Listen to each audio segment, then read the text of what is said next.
Hey, this is JM Fortier and I'm a market gardener. I've been farming vegetables successfully for 15 plus years.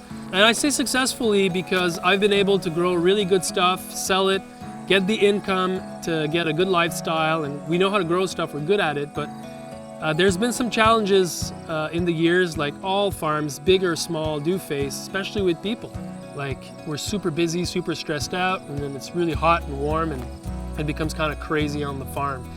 And so I've had some meltdowns on the farm, and I'm sure I'm not the only one who's had issues with team, but I've learned a lot how to hire the right way, how to manage and inspire the team with some, key principles, key management principles that I follow, and unfortunately how to fire people, how to do that.